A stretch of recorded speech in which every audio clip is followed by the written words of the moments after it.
Hi everybody, welcome to Daily Scuba News. So Joe Gray, who owns Shiver Me Timbers reclamation yard, was a little bit disappointed when the Royal Navy contacted him to reclaim his latest footstool from him.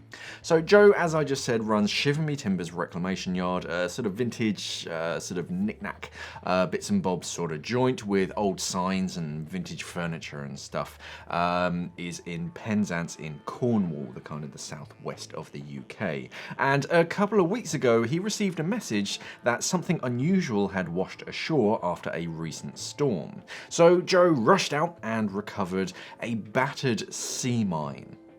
Now, after confirming that the sea mine was actually a dummy training mine that had just broken loose and ended up on the shore nearby.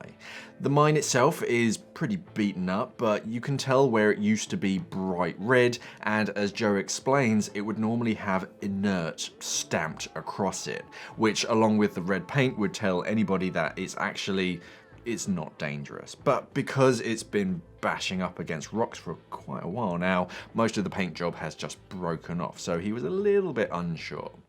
Now, it's believed that the mine was originally part of a training exercise in the channel further east near Plymouth, which was actually run by the Royal Navy, and yeah, because of rough seas, the mine broke free and just went on its merry way and ended up in Cornwall.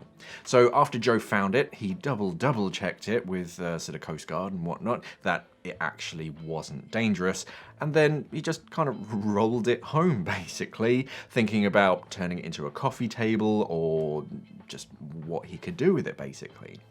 Now, he did the right thing and contacted the receiver of wrecks, because that's what you're supposed to do when you find this sort of thing, and then you basically, after you contact the receiver of wrecks, you have about a year to hold on to it, for the receiver to track down and contact the official owner of the wreckage, so that if there is one, that way the official owner can then claim it a little bit later, who in this case was the Royal Navy.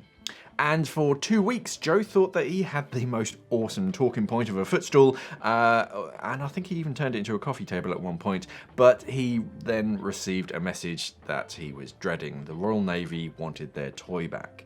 Now, a representative from the Royal Navy turned up in a van a day or so later and collected the dummy mine.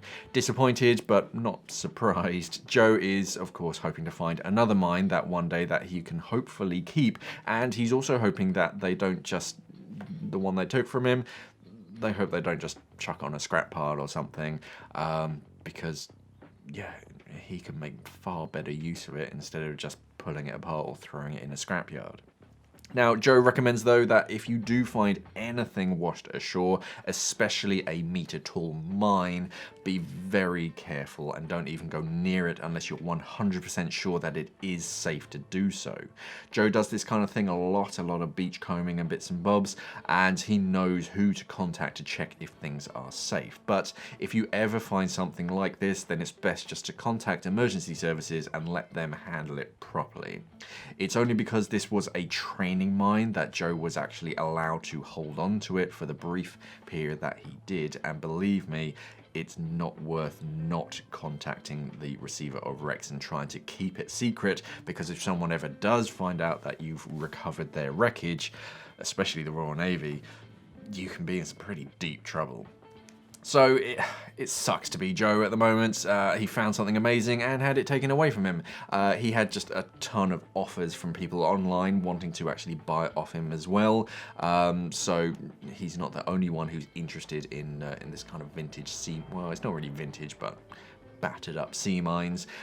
Joe obviously did the right thing and didn't sell it, but let us know what the most amazing thing that you have ever recovered is, if it's not a secret. Let us know down in the comments below. Thank you for watching, everybody, and of course, safe diving.